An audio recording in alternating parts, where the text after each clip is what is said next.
There isn't anything that's more rewarding than trying to do things right. All other forms of reward pale by comparison. They're not even in the same conceptual universe. And there's nothing that's more adventurous than telling the truth. You have no idea what will happen to you if you tell the truth. And so if you're looking for an adventure, boy, that's an adventure. Happiness, the purpose of your life is not going to be happiness. Sometimes it is. Sometimes that will come. But there will be difficult periods in your life, and happiness won't suffice then. But what you can have in your life is an adventure. You can have an adventure.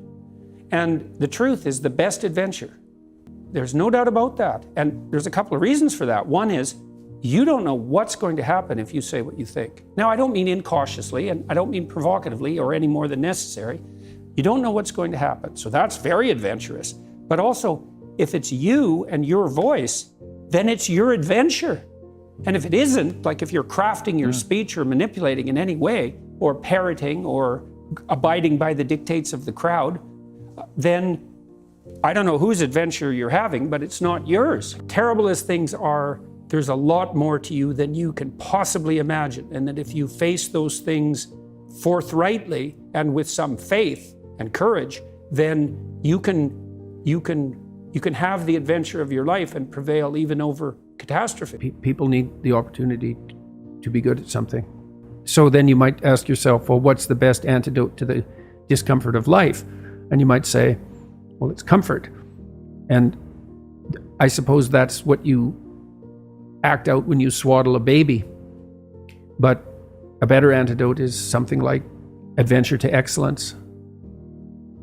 And that's far better antidote to suffering than the mere absence of suffering. Every time you make a status shift as you move upwards, of course you have imposter syndrome, because when you first make a transition into a new role, you are an imposter because you're a beginner. You don't know what you're doing. And that doesn't mean you're a liar or a fake. And it doesn't mean you should presume more knowledge than you have. It's, what did Nietzsche say? Every great man is an actor of his own ideal. And that feeds into the imposter syndrome in some sense. If you want to move to the next stage, at some point you have to act like you're already there when you're just barely started. And that's not a lie. You know, it's the willingness. It can be, and it can degenerate into a lie, especially if you presume more than you know. But if you move, you know, let's say you move from being an undergraduate to a graduate student. Well, all the other graduate students and the professors know that you're just a beginning graduate student. They're not going to expect as much from you as they would from a more seasoned graduate student. So you have some leeway that's genuine, but you are, you know, the low-rung occupier of that role. And of course you're going to feel like you're an imposter if you have any sense, because you're just barely there. You just made the transition. That's okay. You know, that's not a problem. First of all, you have to understand that everyone with any sense who isn't narcissistic feels that. And it's actually an indication of your mental health and your competence, as long as that doesn't become crippling. It shouldn't knock you out. I'm such a phony. Well, don't be a phony. That's the first thing. If you're dealing with competent people and you admit your ignorance, the competent people never judge you harshly for that, as long as you've been paying attention. So in my classes, for example, people were often afraid to ask questions. And so sometimes I would point to people and ask them if they had a question, especially the quieter types. And they'd be afraid to ask the question because, well, they're revealing their ignorance. And they would assume they're the only person in the room that's that ignorant, but they're not, because if they were paying attention and they had a question, the probability that half the class had that question was really high. It's different if you're not paying attention. And so you can be ignorant, you can be an ignorant newbie, and you can even ask the questions that are necessary to ask in that position and sort of reveal your inadequacy. And as long as you're dealing with competent people and you've been paying attention, they're just going to answer your questions. And then you only have to be ignorant once. That's the thing about asking a stupid question. You only have to ask it once. Then you're no longer stupid. If you have a high goal and you see any movement towards it, there's a really powerful potential kick there. So you don't want to dispense with that. But then if you set up an ideal, it can judge you very harshly. So then you have to rearrange your reward philosophy. And instead of punishing yourself as a consequence of perceived distance, you reward yourself for incremental movement forward. I stopped comparing myself to other people. So I stopped comparing what I didn't have to what other people had. I left that off the table. And then I started to reward myself for improving over what I was yesterday.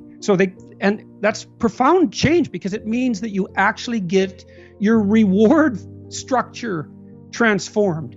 And that's a big deal, because that's your source of positive emotion and enthusiasm, encouragement, all of that. So now you can start to encourage yourself for genuine improvement. And it's also pragmatically extremely intelligent, because incremental improvement repeated is virtually unstoppable. It's like you really are your only comparison group, especially as you get older, because your life is so idiosyncratic and peculiar that look, you have to care what other people think. It's stupid to think otherwise, because you have to be social and you have to be aware of what other people are doing and all of that. So this is psychopathic individuality, but it is genuinely true that no one has your set of opportunities and limitations. And so the comparison just isn't real. It can't be sufficiently multidimensional. Because maybe you see someone who's rich. I've met many people who are very, very rich. And you can look at their lives and they have these huge houses and material plenty, and they're shielded from many catastrophes that would hit someone without those resources harder. But their lives are still full of exactly the same troubles that characterize human life in general. And so you compare yourself on one dimension. You don't see, well, the person's worked 80 hours a week for 40 years and it's blown all his relationships out of the water. It's like, yes, he's rich, but he's also old now. He's 60. And one of the best predictors of wealth is age. Really, do you want to be young and poor or old and rich? It's like, I'd pick young and poor, because you can't buy youth. You don't have that many experiments to run. And you get old a lot faster than you think. So attention is an underrated faculty. It's not the same as thinking. It's watching, to see what's there in front of your eyes, and to guide yourself as a consequence of what you perceive. It's the faculty that transforms thought if you let it. So, and your conscience alerts you as well. Tick, tick, tick. You're wasting time.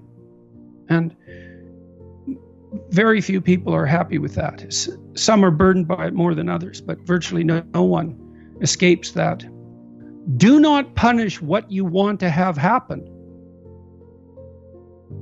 So here's an example. Imagine that you've married someone that you find attractive. And then imagine that other people find that person attractive as well, and that's actually somewhat threatening to you.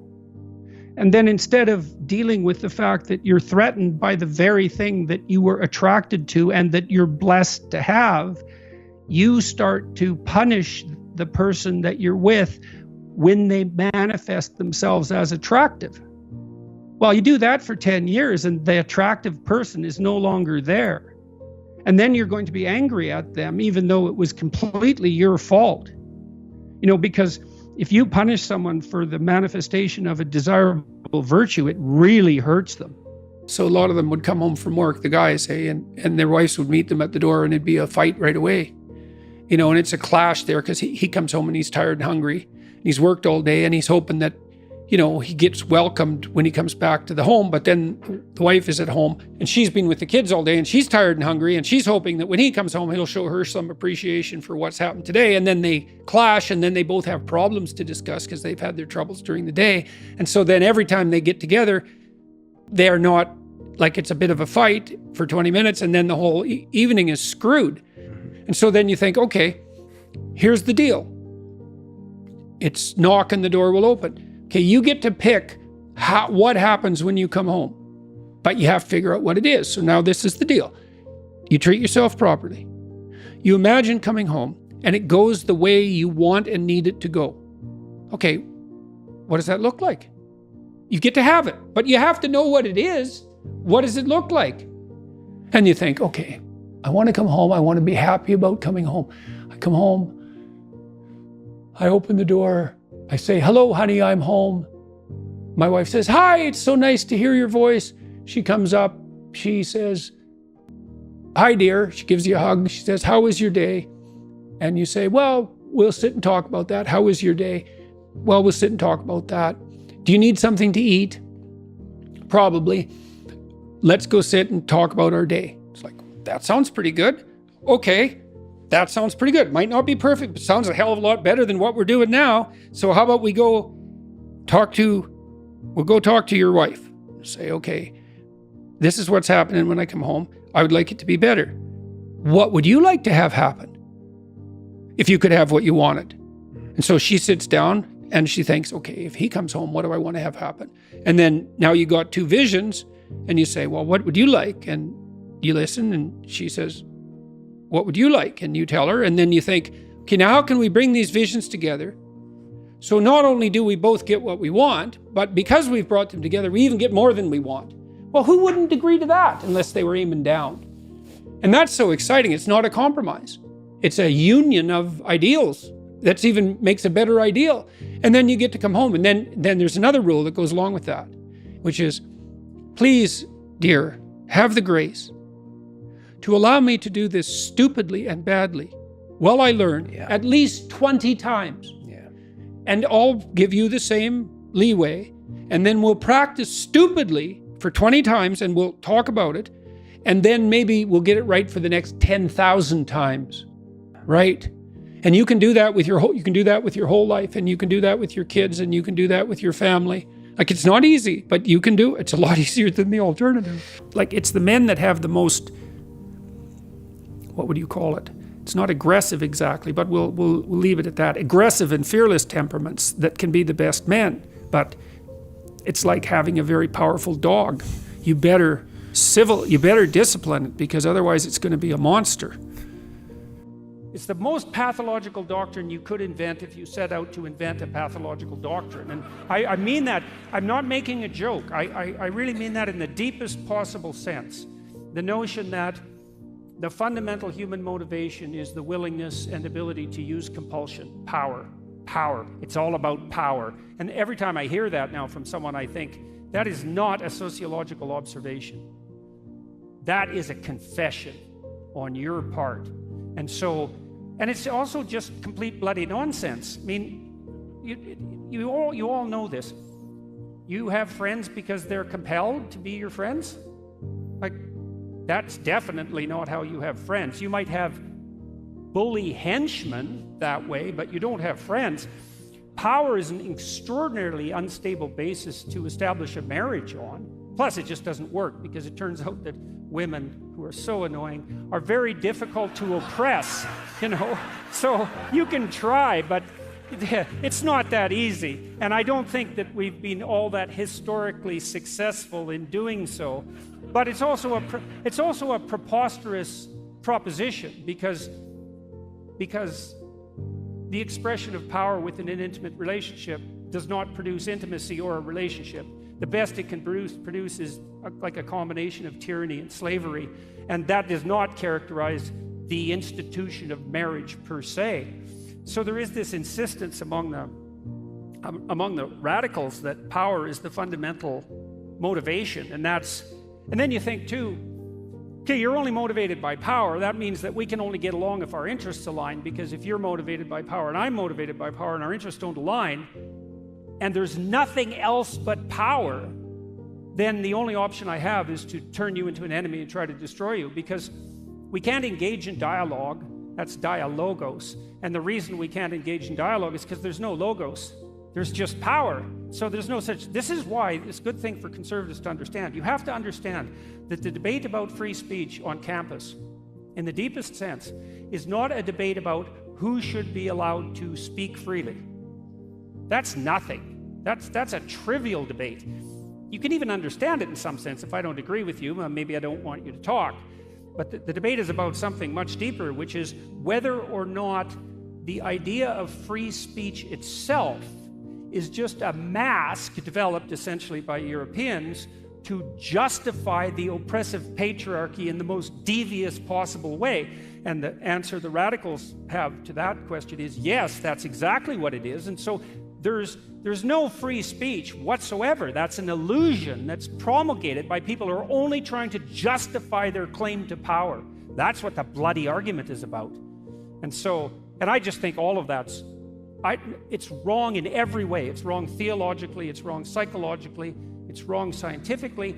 Even chimpanzees who have a patriarchal social structure, their social structures, if they are based on power, on compulsion, they're unstable, and the alpha chimps who use power are very likely to meet an extraordinarily brutal and premature end. So Frans de Waal, the Dutch primatologist, has detailed out this wonderfully. He's shown that even among our closest biological relatives, it's the ability to make peace and to engage in reciprocal interactions that constitutes the basis for a stable polity, even among chimps.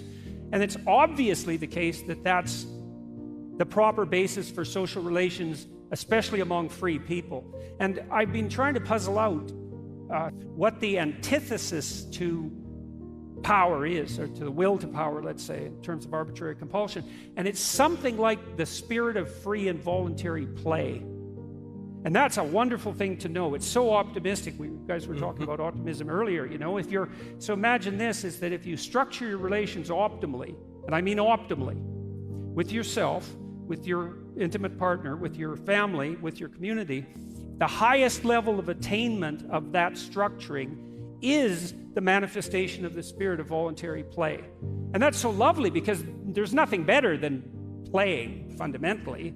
And you know, human beings and other mammals as well also have a biological circuit that mediates play. That was discovered by a man named Jocko Willink, and he showed that play is unbelievably important to the development of children for a variety of complicated reasons, partly because they're practicing to be competent adults, but also that it can be suppressed by almost any other emotion or motivation. So your kids can't really play if they're hungry or tired or wet or upset.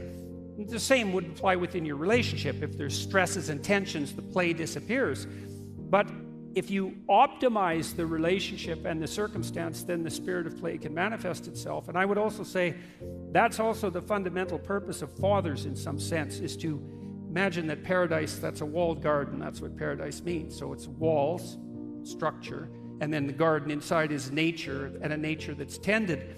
The masculine role in child rearing is something like the erection of the walls so that play can manifest itself within the walls. And that's a real good combination of security, because that's what the walls are for, but then the kind of freedom that allows for untrammeled development to occur in the most positive possible sense. And so I would say that those of us who are standing against the radicals who insist that the only human motivation is power can oppose that in part by putting forward the observation that the proper antithesis to that is the spirit of voluntary play. Take on some responsibility. Do something for other people. You're doing something for yourself while you're doing that, even if you don't know it, for sure, because you're a community across time. Pick a problem. Pick a solution to it that you know would help, that you could do, that you would do. So you have to negotiate with yourself. It's like, well, I won't clean up this room. How do you know? Well, I've been in here for 10 years and I've never cleaned it up. It's like, well, obviously that's too big a dragon for you. Would you clean one drawer? Find out. And so imagine now you want to be happy when you open that drawer and you think, well, that's stupid. It's like, is it? If I offered everything I could to a partner, who would I be? You work on that. Ask that question. Just ask. Just ask yourself, okay, I have to be the person that women would want. Okay, what do they want? Clean. That's not a bad start. Reasonably good physical shape. So healthy, productive, generous, honest, willing to delay gratification. So you dance with a woman. It's like, what's she doing? What are you two doing? Well, it's a pattern. There's patterns happening around you. That's the music. Patterns. patterns of being. That's the music. Now, can you align yourself with the patterns of being gracefully? That's what she's checking out. And then can you do that with her? And then can you do that in a playful and attentive manner? And keep your bloody hands to yourself for at least a minute.